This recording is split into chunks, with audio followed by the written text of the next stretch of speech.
Hi, I'm Colin. Welcome to Objective Reality Games Podcast. We have Malachi here with me, Hey. and our special guest Sara is back again. I am. And the first thing we're going to do, we'll start out with some news, some gaming news.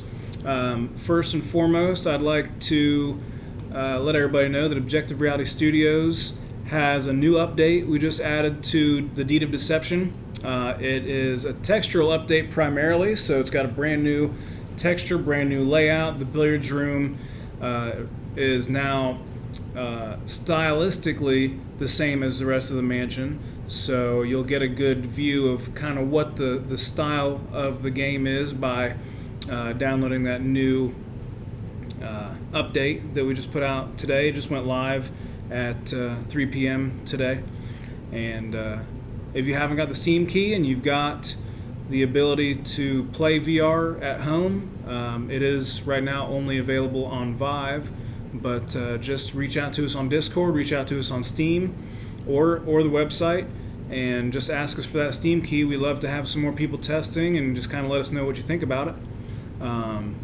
But with that, I'll pass it off to Malachi here, who's going to let you know more about what we have going on in store.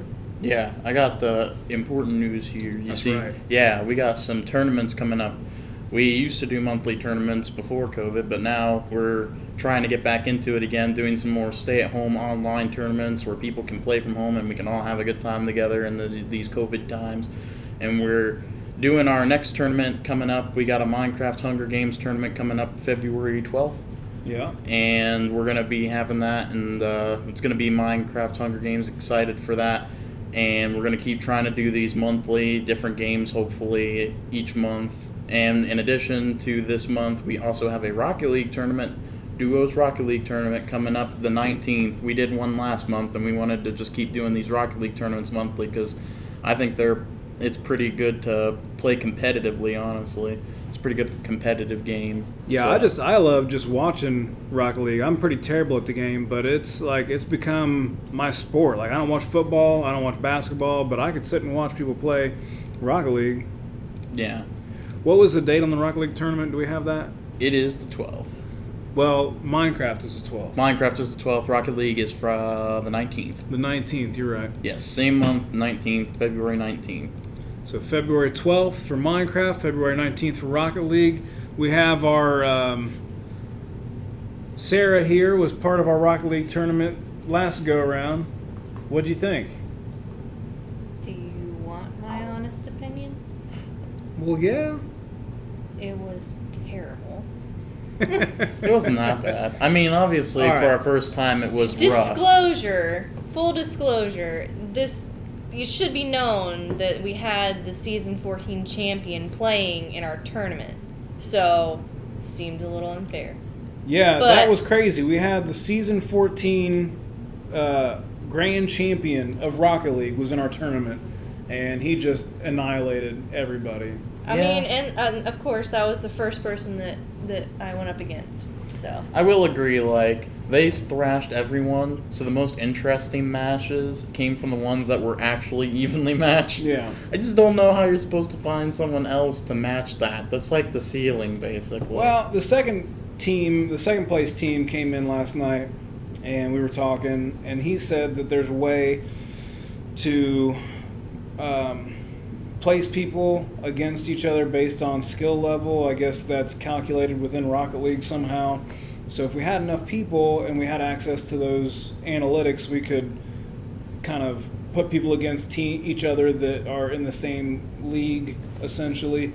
But we have to, I mean, we're in Chillicothe. We're not getting large crowds, so, we kind of have to put people up against who we can, because I think we only had 8 teams in this past tournament. Yeah, I don't see how you would go through a tournament with our numbers and be able to not have a smaller team going up against a bigger, stronger team unless you completely separated them into different tournaments, which, I mean, we just don't have enough people for that. Yeah, if we did the tournaments in Rocket League, because you can set up a tournament inside Rocket League, but we wouldn't be able to spectate it like we can when we did ours the way we did, because all the matches run simultaneously. Yeah. So you just put everybody's name into it, their gamer tags, and then you hit start tournament, and then it just plays them all at the same time, and then after however long it takes, you have your winners. So But that would be efficient. it would be efficient. But that's no fun because we want to commentate it. That's the best part. Right. True. I mean, in esports, they do it one match at a time. They don't run all their Smash Bros. Matches at once. They have people commentate each one at a time. I think if this gets bigger and we get 30, 40 contestants, teams signing up, then maybe like bracket 1, we just watch, like one game, and we do the tournament through the Rocket League platform, let them all run simultaneously, and we just pick some matches here and there that we watch, and then like maybe when it gets down to like the finals, then we pop in and like watch every match. But I mean, that's something to look at down the road. Like we haven't gotten that big of a group yet. Yeah. Last time we had like 8 teams, which is pretty good for our first time ever doing it. Because that's 16 participants altogether. So. Yeah. Pre-COVID, or no, sorry, during the lockdown, when everything was shut down, we did one all online, and it was singles. And we had, 20, 25 people. We had a good turnout. We had a lot of people in that one. Well, a lot by our standard.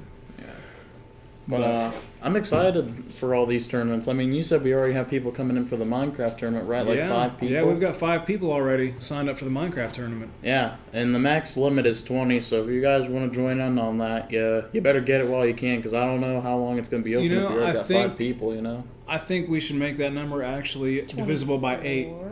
Yeah, because each Hunger Games level is built for 8 people. Oh, okay. So... yeah, 24 max participants.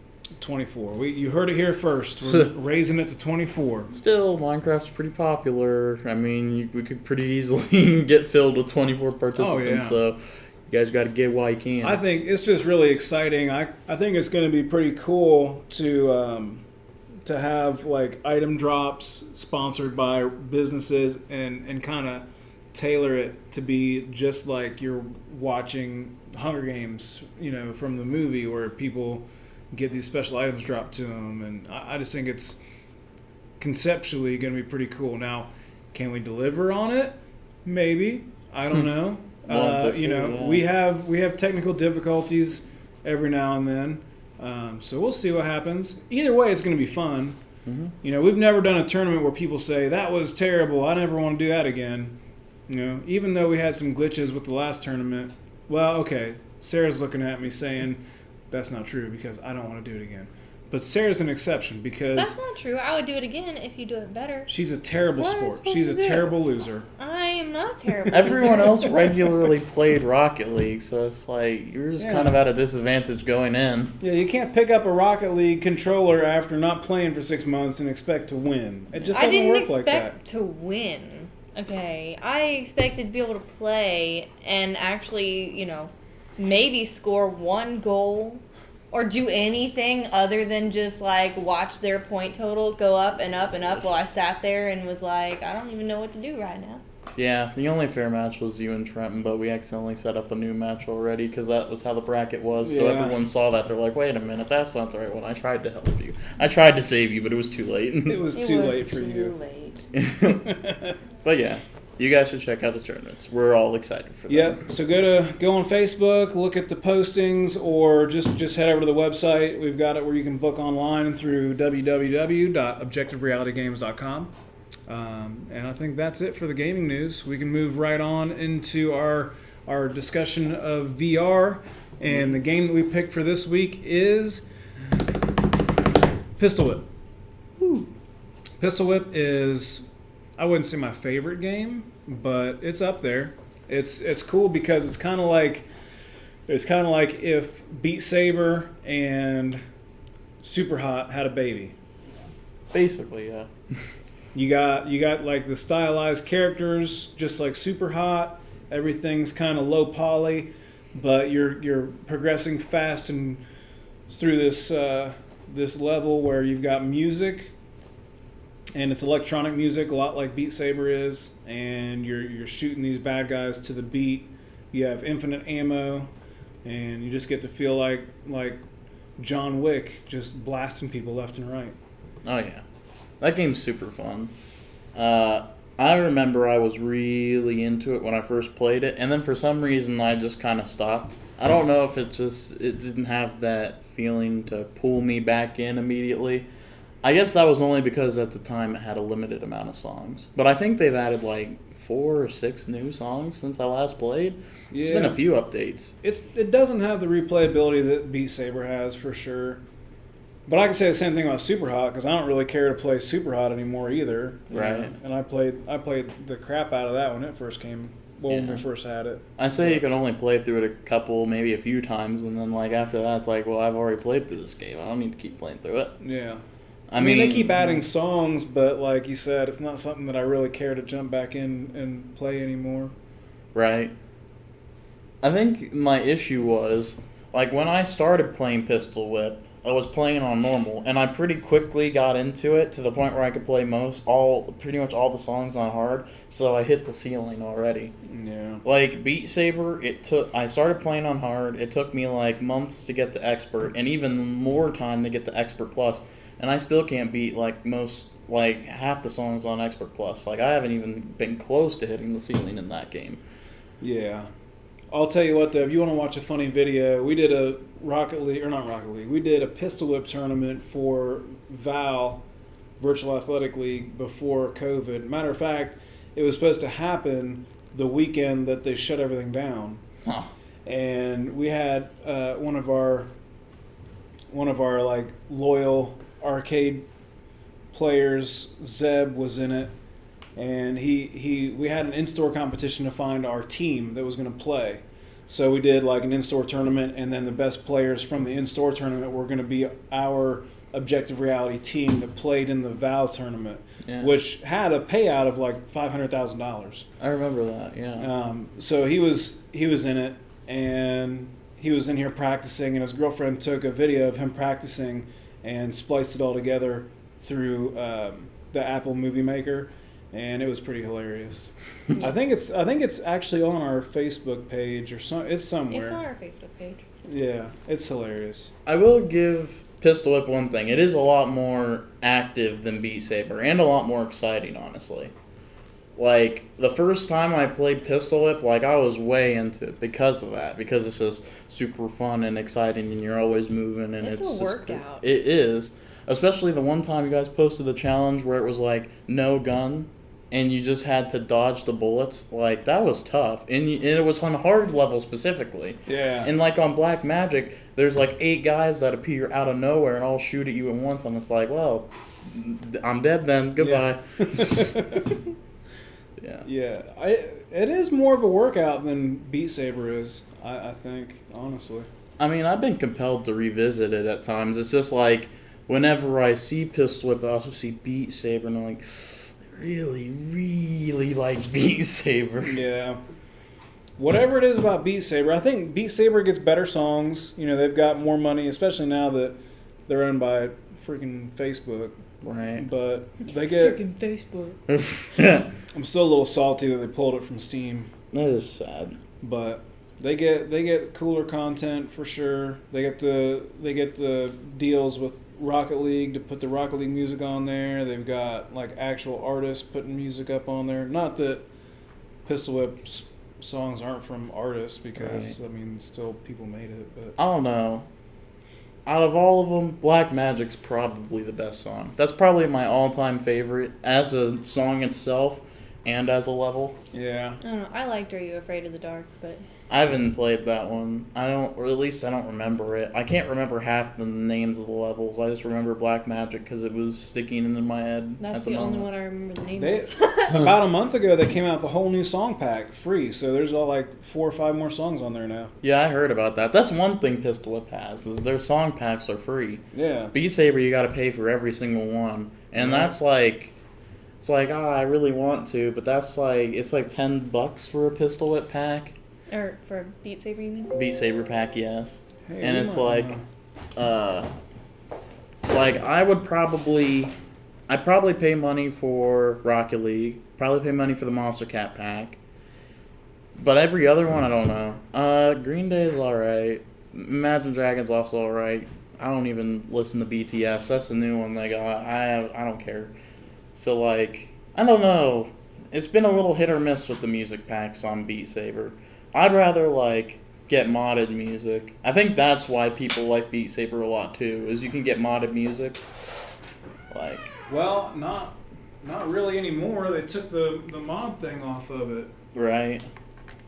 That's also annoying. Like, I know Valve always supports modding, but like, because that's like, it's like super awesome. Like, a lot of the best content from like my favorite games comes from modding. Some of the best games are from there because they have modding. Some games are great because they have good modding communities to keep them alive. Which again is why I said freaking Facebook bought it, because when they Freaking bought Facebook. it, they sent out the update that got rid of modding abilities. They took it off of Steam. I mean, you can still play it if you have it on Steam, but they're not making any more songs for it. You can't buy new song packs. So, I mean, I guess it's an attack on they probably people who like did. Vive. yeah. How they dare want you. you to get the Oculus. They're making it an Oculus exclusive. But, I mean, I will say, at least they gave us multiplayer. They didn't have to do that. They gave the update that gave multiplayer, so, you know. Honestly, I'm gonna give a hot take here. The multiplayer isn't that cool. Because it, like, well, I get it's in its early stages, because obviously we can't just bring out multiplayer and say all these features. Well, I mean, they could have if they did a little more work on it. But it's like, all it is you're swinging, you're doing the song, but there's more people there. Yeah. So if you fail, you can't restart. You have to wait on everyone else. Mm-hmm. It's like, well, this is just a worse version of single player. What would be nice is if they went a Guitar Hero route, and if you hit certain, like if you get a combo, you hit a block that gives you a power up, and then you can use it on other people to mess them up. That'd be cool. That's what I would go for, because like, I remember that was one of my favorite things in Guitar Hero 3 was like the battle mode where you could do all that. Like, that'd be sweet. Yeah. Like, you could do it so, I don't know, that you put ghost notes on someone when the modifier isn't on, or you can like flip the notes, like so the left hand is to the right and the right hand's to the left. You could mess around with it. Pretty cool. Like, I mean, heck, you could even make it so you flip upside down and you're looking at the notes upside down. Well, now you're giving them ideas for free. Well, I mean, I hope they use these ideas, because, I mean, that would make the game so much cooler. It's kind of like, but so... sell it to them. It's intellectual property. Yeah, multiplayer in Beat Saber, the way we're talking about it, kind of sounds like that function on Disney Plus where you can do a watch party and watch a movie with somebody. I mean, it's kind of like a watch party. It's not really multiplayer. You're just able to watch other people play. Yeah. That's just the thing about it, because, like, I get it's cool, like, oh, I'm with my friends, I go play Beat Saber with them, hey, guys, what are you doing? But it's like, okay, well, we're playing, I failed the song, which happens to me a lot, because I play with Dylan, and Dylan's a freaking maniac. And then I'm just sitting there watching them, and it's not even from a good angle. Like, I don't think you can watch from their perspective. No, you have to watch from, like, over here and, like, looking at them from a distance. Yeah. So it's like, well, okay, I'm out, and I can't even really watch him. I'm just seeing his avatar swing at the blocks, and I'm not really getting the feel of how fast they're going. Because it seems like they're going a lot slower from the outside. Well, you heard it here. Beat Saber sucks. It's a terrible, terrible game. I'm just not happy with what they did. But, I mean, I can understand, because obviously you get rid of modding so you can make more music packs. Because that's probably what they're going to do, is just make a ton of music packs. Yeah. And then when they're finally out of ideas for music packs, they're going to be like, well, we're releasing modding, guys, but you got to pay $20 to be able to mod. But I don't think they could, because it's like copyright and all that good stuff. Well, in Minecraft, the people that you have the marketplace, people make mods, they put them on the marketplace, and you have to spend your mine coins to get the mods. Who gets the mine coins? The person who made the mod? No, like, okay, so say I wanted to get, I don't know, someone made a mine that added a ton of ores and mining equipment. I'm like, okay, well, I will go to the Mojang store and buy, I don't know, 999 mine coins. So kind of like a V-Buck store or something like that. And then you spend the mine coins on this modder's game. But the reason why I don't think that would work in Beat Saber is because you're paying money to get these songs through a mod, and it's intellectual property. Like, these songs are owned by artists, they're owned by producers, so they want their cut. So if you're paying money to Beat Saber then has to work out a deal, you know, and they're not going to do that for every song that somebody wants to mod, because Beat Saber has to pay that money back to the person who made the song, since they're making money off of the song. Yeah, you're right. I'm going through that right now with our video game, because I'm trying to get rights to use songs in our trailer and it is just a web of crazy. Everybody's got their hand out like, pay me, and it's like, okay, like, I don't know. It's just use royalty-free stuff. I mean, there's some cool royalty-free music. yeah, but for my trailer, we have a vision, and the vision involves this song by Grandson called "Blood in the Water," and if we don't get it, it's gonna be ruined. We might as well just file bankruptcy and close the store. Yep, the whole game. Bankruptcy. Yeah. The whole game's gonna be ruined if you don't get that song. Let's just Yeah. make a song. Let's just make it. Let's do it. We'll make a song. Yeah, I can do it. yeah, let's do it. We'll just do some. I don't know. I mean, it could kind of fit the vibe if you just have one person singing with no instruments. I mean, it's kind of got an eerie feel to it. Yeah. But see, the thing is, that song just has like it crescendos in a perfect way that, like, we have this vision, and I think like, I don't know, it's kind of like an electronic song, but it's got a good beat to it, and then like the words really line up with the theme of the game. Well, the cool thing is, you make a song, you get to make it around the trailer, and on top of that, the lyrics are about the game. That's true. I And think then that we could could be sell it as as a song. part of the soundtrack. There's games that sell the soundtracks. I've bought the soundtrack for a game I liked once. So, heck All yeah. right, well, let's figure out how to become music producers now. On top of VR and video game people. Just sing into the Yeti mic. Just do it. We went a bit off track, but it's a good time.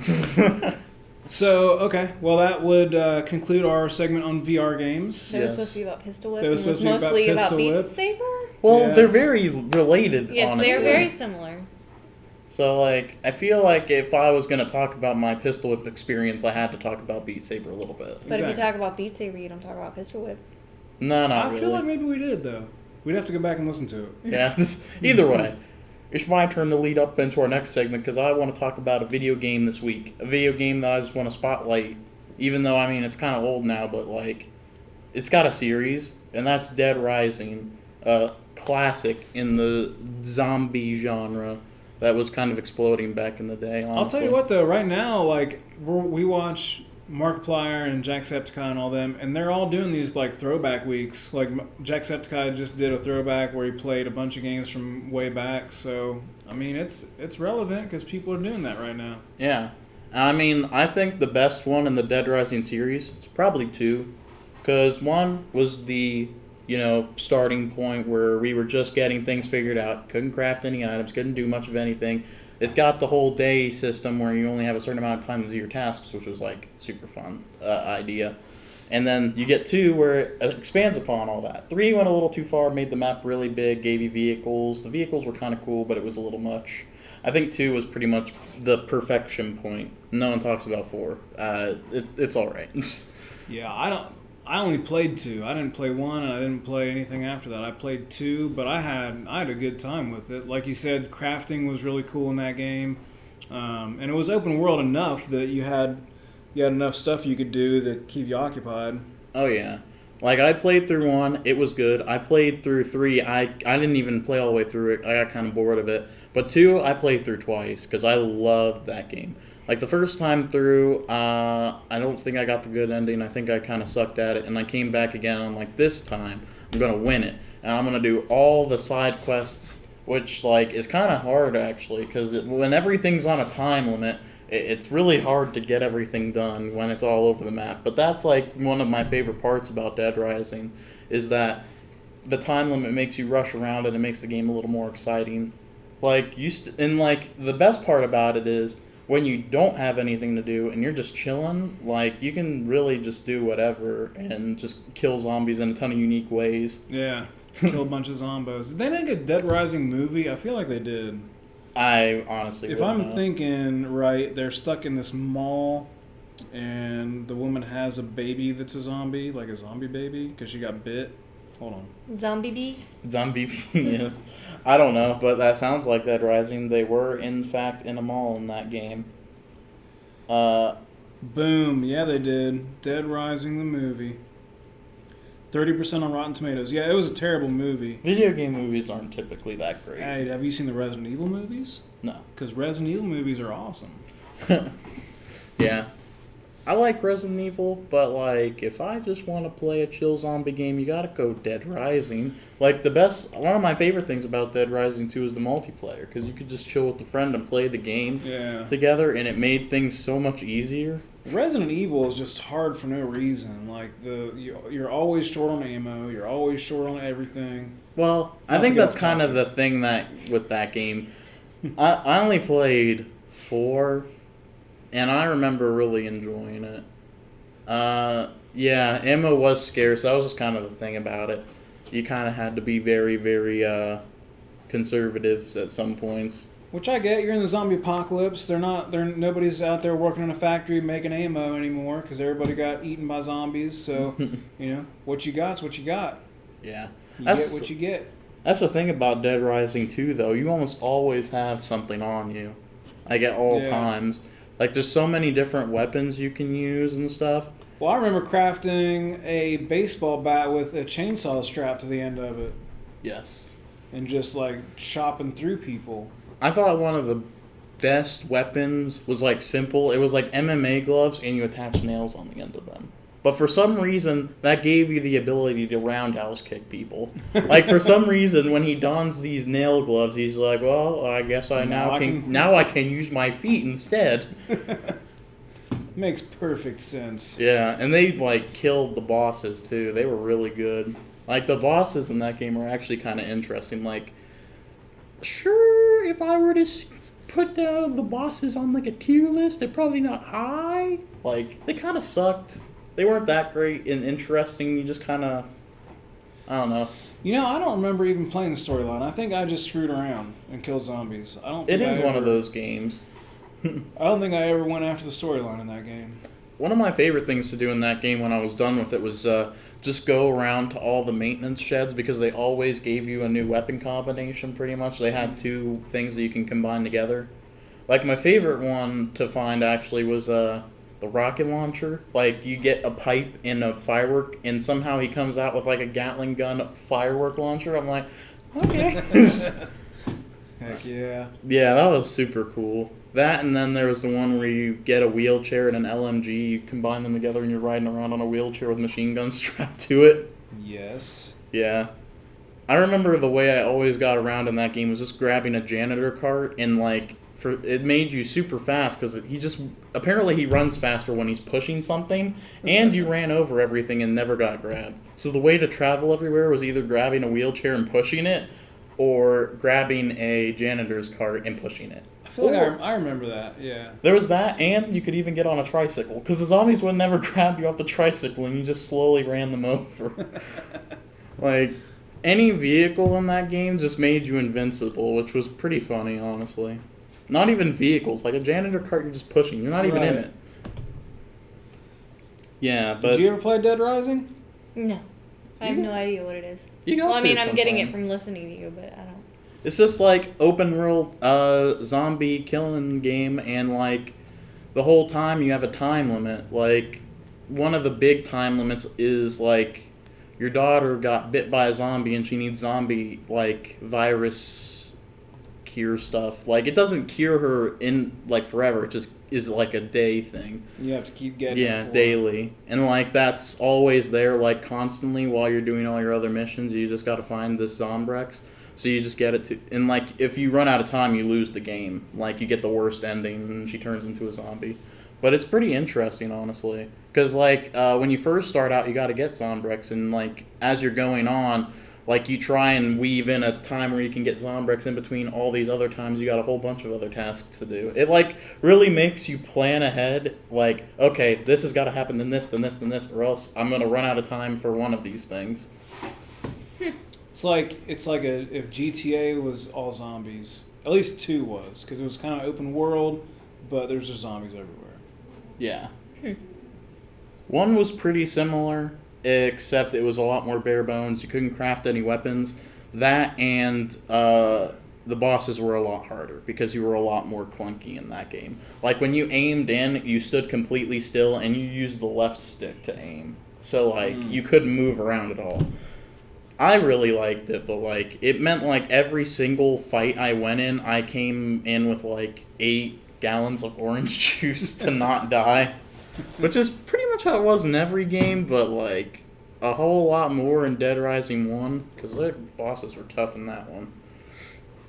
But yeah, that's Dead Rising 2. You should play it if you never have even played it before, which is crazy, because, I mean, it's awesome. So. Yeah, I mean, if you're into zombie games and Resident Evil makes you mad because it's too hard to kill the zombies, then go to Dead Rising and just slaughter them all. Yeah, just a fun, goofy zombie game.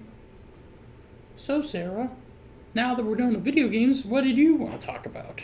You got our board game section. I have our board game section today, and I picked Your Worst Nightmare. So we played this for the first time probably about 2 weeks ago, and I'd never even heard of it before we played it that day. But essentially, the game is you have a deck of 300 cards, and they're all different like fears, like potential fears of yours. And you can play with up to, well, technically you can play with more than 4 players if you just use a piece of paper, but you're supposed to only play with 4 people because that's the amount of boards that come in the box. But you draw 4 cards, you lay them out in front of you, and it's 4 different fears. And then each person ranks them from like the highest fear to the lowest fear. And then you pick somebody else that you're playing with and try to guess how they ranked their stuff. And for every one that you get right, you get a point. And the first person to 13 points wins. But it's a super fun game. And it's not just because, like, you're, like, getting to know the people that you're playing with better. Like, that's a good way to learn about, friends and even significant others. Right. Just learning, like, their thought processes on, like, things. But it also, I didn't even think about it until I was looking at the website before we did this. But it actually is supposed to help encourage getting over fears, which I didn't realize, because you're, like, thinking about these fears and then discussing it with other people to try to explain why you're afraid of it. And so it's like you're kind of rationalizing through your own fear, which can help you to work through it. So it's almost like a therapy, but it's also incredibly fun. Yeah. And funny. There was some stuff that was kind of funny on there. Like hippies came up, and I'm like, if you're afraid of hippies, then I think you've got big problems. Well, that's where I kept getting messed up in that game, because I would be picking these categories, because you had to pick between, like, 5 or 4 different fears. Yeah. It's 4 cards. And I would rank them in the order that I thought was appropriate. Like, I'm more afraid of drowning than I am of clowns, or whatever the case was. But everybody's like, you're afraid of clowns? But I'm like, no, I'm not really afraid of clowns, but I'm more afraid of clowns than I am grass. Yeah. Or whatever. Yeah. I think it was grass on the list. I wouldn't be surprised. Well, I mean, we didn't see it if it was. Yeah, we played for like an hour or 2, and we didn't even make it through like a third of those cards. Yeah. True. So That's it's like if one the of the options coolest were really parts. mundane, then like you would put whatever at the top, and everybody would be like, "Oh, you're afraid of that," and I'm like, "But not really. It's just the order of the cards is the order in which I put them." If I was gonna be afraid of something more than the other, this would be it. Like Exactly. something Right. just unintimidating. But I don't know. It was fun though. I had a good time playing it. Oh yeah, I mean it's super interesting, especially because there's so many freaking cards. Yeah. Like I didn't think there were that many fears even in existence, but Oh, like, believe me. oh yeah, Somebody can be afraid of anything. But the other cool thing about the game is that I actually learned some stuff about myself while playing that game. Because I've always said that, like, water-related things were, like, my number one fear, like drowning or the ocean or whatever. But then, like, we got to this question, and I guess it might make me sound a little vain, maybe? But, like, it was, like, dark water, something else that I'm afraid of. I think it was, like swimming in the ocean or something to that effect. And then, like, shaving your head. Or being bald. Going bald. And I picked going bald over everything else, which I never would have thought of. Like that, I was more afraid of losing my hair than the thing that I've said my whole life was my biggest fear. Never would have thought about it, but I learned something about myself that day. Personally, I wouldn't have went for that. I think I made going bald like my second one. Okay, you're over the a other. guy. It's different. No, I still wanna like go my bald. hair. Yeah, Right. Colin doesn't want to go bald Okay, I either. get it, but for a guy to I'm not have holding hair. on. I'm holding Yeah. on. Okay, I get it, but for a guy to not have hair is not that crazy. If I didn't have my hair, I would look like a guy, and that would be a problem. Well, that's not true.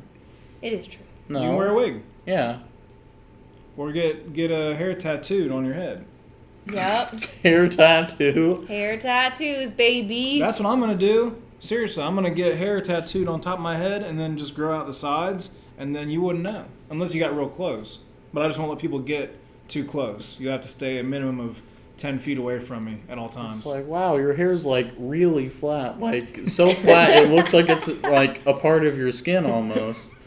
It's I'd have a really good tattoo artist do it, so you put like shadow. So look, you know, like those paintings that people draw on the ground that make it look like you're gonna fall through the ground. It'll be like that, but on my head. Yeah. 3D hair I don't tattoo. want to lose my hair. It's taken me 5 years to grow this out. I wouldn't want to lose my hair either because I like having long hair. So. Yeah, I know what you mean.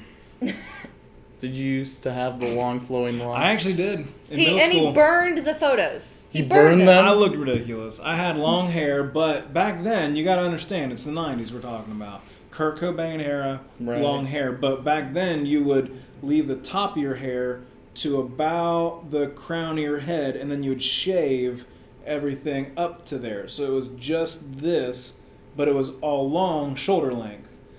So it looked a little weird. I would Looking say looking back on it, it looked weird. Okay, but why burn the photos? And- like, And I forgot to mention this, my hair was blue a lot of the time. That is tough. I didn't know they dyed their hair a lot. Then. Kurt Cobain? I thought that was something that happened only recently. Well, Kurt Cobain didn't dye his hair, No, did he didn't dye his hair. He But was you know naturally what? blonde. I'm happy. but you know what's ironic about that is that you've made fun of the kid that lives across the street from us because he had that terrible haircut and dyed his hair green. But from what you just described, it sounds very similar to that Alright, kid. but listen, you know me. I was the coolest kid in school, so... Oh, were you? Yeah. Oh, were you? Obviously. Oh, were We you? all did embarrassing things when we were kids. I wore an Angry Birds shirt. I'm happy that the 90s is coming back a little bit, though, because I can wear flannels and it be cool again. So, yay to that. Yeah. I didn't know that people didn't like wearing flannels. And I don't know. I feel like there Flannel was a period... is fine. It was popular in the 90s because it was the grunge phase, but they haven't gone anywhere. Like, it's just after the 90s, if you were wearing flannel, it's because you were like a cowboy or something. Yeah.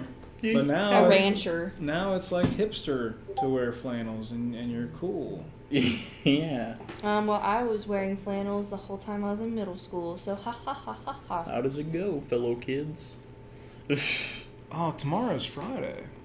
I just realized that. Really? Yeah. Dude, Wow. wild stuff. Wild stuff. I have another update that's going out on our game tomorrow, so... That's hype. Next time you guys will probably hear about Yeah, it. you'll hear about that next week. So, I mean, yeah, your worst nightmare. Check it out. It's pretty cool. And, And you it gotta, can help you work through your fears. I Yes. I love party games like that. There's a few that we have where it's just kind of card games where you don't have to think a lot. It's just fun for a big group, and you can sit down and laugh and have a good time. Yeah. I think that's a good game to have. Like, that is good, yes. Plus, I'm always about games that help you learn about your friends. Like, because, I mean, especially something like fears. Like, that's not something that's just going to come up in conversation. But you do get to learn more about people by playing those kind of games. And then you can use it against them later. Yeah. We're going to there have you to go. play that game again sometime because we didn't even get through most of those cards. True. It'd be fun. So, yeah, that's our board game this week. So. Yeah, well, thanks for listening, and we'll be back again next week. And in the meantime, don't forget to go to our website and sign up for those tournaments. We have 2 coming up in February, the Minecraft Hunger Games tournament and the Rocket League tournament. We're super excited about that. We're just excited to get back into doing the online tournaments in general. We really love hosting them and commentating. It's just a really fun time. And then also don't forget to go to our Deed of Deception store on Steam, just the Deed of Deception. Look it up and become part of the discussion there. And if you have the ability to play VR at home, reach out to us to get the Steam key because we would love to have some more testers. But yeah, I'm Colin, and it was nice talking to you. And this is Sarah. What's up? I don't know what are we doing here. Have a saying. Hi, I'm Sarah.